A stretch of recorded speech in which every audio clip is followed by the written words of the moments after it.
Hey everybody, it's Andrew here, and welcome back to the channel where we discuss news that affects seniors the most.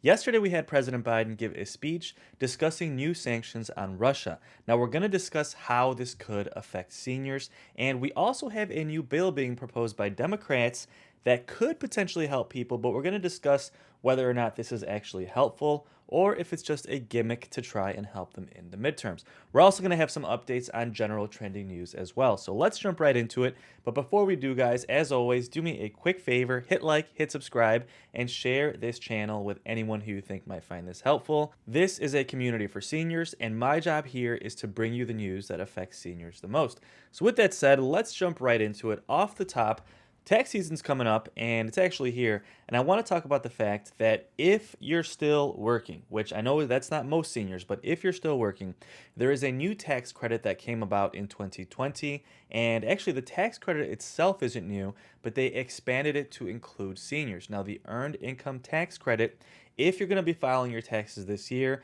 make sure your tax preparer puts that on your taxes. That could easily get you a few hundred to over $1,000 in a tax return just from the earned income tax credit. Basically, it just gives you a little bit of extra money back if your income wasn't too high. And this could essentially be like a small stimulus check for millions of people in this country. I think I saw that it's estimated that almost 5 million seniors could qualify for this tax credit and don't even know it exists. So basically, if you worked at all this last year, make sure you ask them about the earned income tax credit. It could give you a ton of money on your taxes. Now, let's talk about this new bill that Democrats proposed, right? And is this actually helpful or is it just a gimmick? Now, I'll give you my opinion, try and always be unbiased, but this bill is called the Gas Prices Relief Act. And basically, what it'll do is temporarily suspend the 18% federal gas tax that they charge you per gallon on every gallon of gas that you buy. Now, the Gas Price Relief Act sounds really cool. Like the title itself sounds like it might be a really good, strong stimulus package. But at the end of the day, they're giving people 18 cents per gallon. And let's think about this, especially if you're a senior, you might use maybe 50 gallons a month, right? So what does that really end up saving you? Like a couple dollars a month? Let's be honest here, folks, right? Maybe $10 a month. And don't get me wrong, $10 obviously is helpful, especially with people on a fixed income. But to be honest, in my opinion, this is kind of a gimmick. It makes good headlines. Quite honestly, we're not even sure if it's going to be fully approved, but this is what they're currently pushing. But at the end of the day, if you're saving people 18 cents per gallon, they really could have gone a lot further than that, right? They could have had something like an inflation relief act where they give people, especially lower income people, a couple of $1,000s back on their taxes, things like that, basically like a stimulus check. And I know then a lot of Republicans say that, hey, well, the stimulus checks caused inflation, but it's been proven through data and studies showing that those folks who are lower income and got stimulus checks actually don't cause inflation because they basically use it for the bare bones necessities. And really, what's causing inflation is supply chain issues and people who have higher incomes who can keep paying more and more and more as prices go up. So, this is the new bill. Quite honestly, in my opinion, it's more of a gimmick. Obviously, at this point, we'll take any help we can get, but it doesn't really go far enough. And guys, let me know your thoughts on that in the comments. With that said, I will keep you updated on that as to whether or not this actually gets fully approved. Now, let's quickly talk about what's happening with President Biden, these new sanctions on Russia, and how that could affect seniors in the form of inflation. Now, bottom line here, guys, if sanctions get stronger and stronger, this basically is going to lead to more inflation across the board because so many things depend on gas, whether that's travel, transportations, supply chains, just people driving to work, businesses that run their business and need to get things delivered. Everything goes up across the board, and those prices usually get passed on to the consumer. Not to mention things like, heating your house and paying your electric bill, things like that. Well, yesterday President Biden went live and he spoke about the fact that they're going to put some sanctions on Russia. And basically, what they're doing here is, first of all, most people are saying that these sanctions are soft. It's nothing extreme.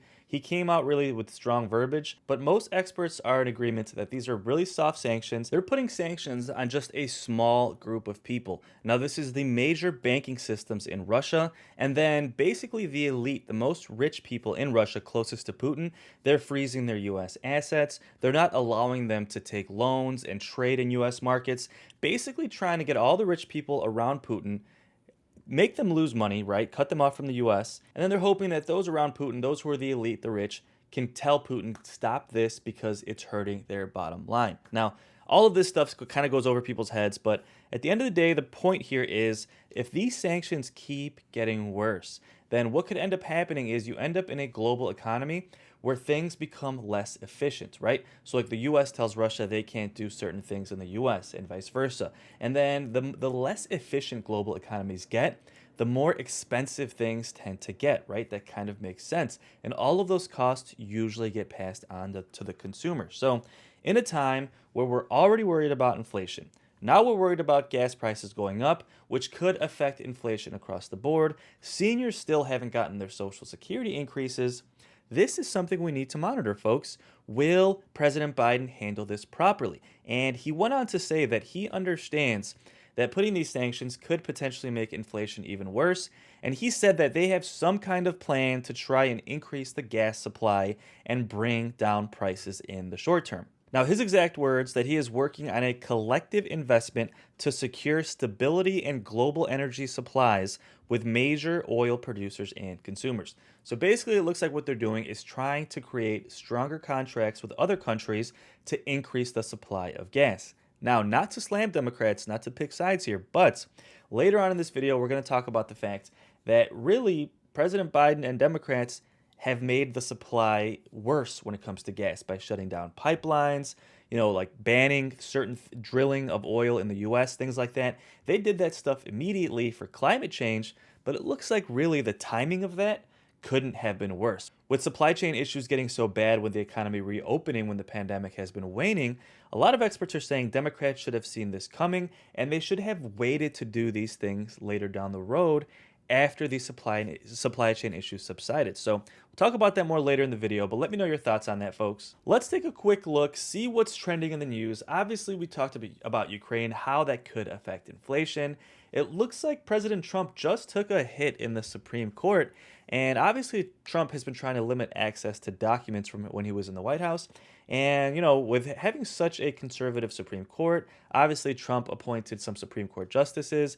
You'd think maybe they would try and listen to Trump, but in this specific case, they're allowing the House of Representatives to access all of the information. Really, that was a blow to former President Trump's case. Then we have the trucker protests. Obviously, that happened in Canada. And now we have news that we're supposed to have another protest in Washington, D.C. sometime in the next couple of weeks. So it's going to be interesting to see, will they affect supply chain issues in the U.S. similar to what they did in Canada? And if they do, how would President Biden react? Would he elicit executive action just like they did in Canada? That was a pretty controversial issue. So that is something that's going to be really interesting in the next couple of weeks. So obviously, folks, with all of the craziness going on, this also affects things like the stock market, the bond market, investing in commodities like energy, gas. And a lot of people on my channel say, Andrew, I'm not invested in stocks. We're living on Social Security. But you know what? I want to point out that these things matter because everything trickles down into the economy. And secondly, you hear stories about even folks who are moderate to lower income. If you start investing in stocks, this can really go a long way. I was reading a story yesterday about a girl who was a cashier at Costco for 30 years. She never made more than $18 an hour. And just from getting the Costco stock, from getting in her profit sharing plan, buying some Costco stock, that turned into over $1 million by her retirement. And not to kind of rub that in, but this just goes to show you that this is super important stuff to be talking about. And it's never too late, folks. It's never too late to start investing in stocks, even if it's just a small amount. But with that said, guys, currently what's happening in the stock market is, first of all, we have the price of oil skyrocketing, and this does not bode well for prices at the pump. We expect, at least in the short term, prices are going to get even worse. Then when you look at the stock market at large, Basically, it's been correcting for the last 6 months. The stock market is down about 10% when you look at the S&P 500, and with people worried about interest rates going up even further, we expect this to potentially continue for at least the next few months. Now, the one exception to this, or one of the few exceptions, is Trump stock, DWAC, right? We all know President Trump started his we all know former President Trump started his social media platform, and his stock, I mean, literally is skyrocketing. It was $50 in December, and now it's all the way up to about 100. So it's basically doubled in the last 2 months at a time when the stock market overall is plummeting. So pretty interesting to see. Trump is literally making billions during a stock crash by creating this social media platform, guys. And not trying to pick sides here, but it's just an interesting thing to look at. Either way, whether you like him or hate him, it's pretty fascinating to see what's going on. And let me know in the comments if you guys have actually tried his social media website. Now, really quick, folks, I want to talk about gas prices. And there's a really good clip here. It's actually the CEO of Forbes, Steve Forbes, and he talks about the fact that unfortunately, Democrats really dropped the ball when it came to gas prices. They limited the supply of gas by shutting down pipelines, not allowing people to drill in the United States in certain areas. And long term, we know that's going to be good for climate change, right? I'm not trying to say it's not, but really they're saying that they should have seen these supply chain issues coming with the economy reopening, demand through the roof, and supply chain issues kind of falling behind.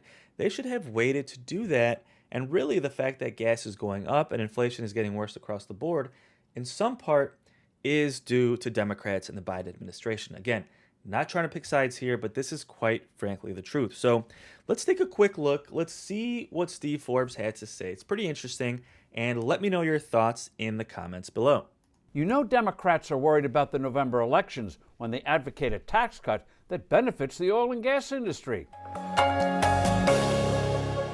Hello, I'm Steve Forbes, and this is What's Ahead, where you get the insights you need to better navigate these turbulent times. Desperate Democrats are pushing for a suspension of the federal gasoline tax. Senators Mark Kelly and Maggie Hassan, both Democrats up for re-election this fall, are sponsoring a bill dubbed the Gas Prices Relief Act that would pause Uncle Sam's 18.4 cent a gallon gasoline tax until the end of the year. Several other Democratic senators who are also running this fall are also supporting this legislation.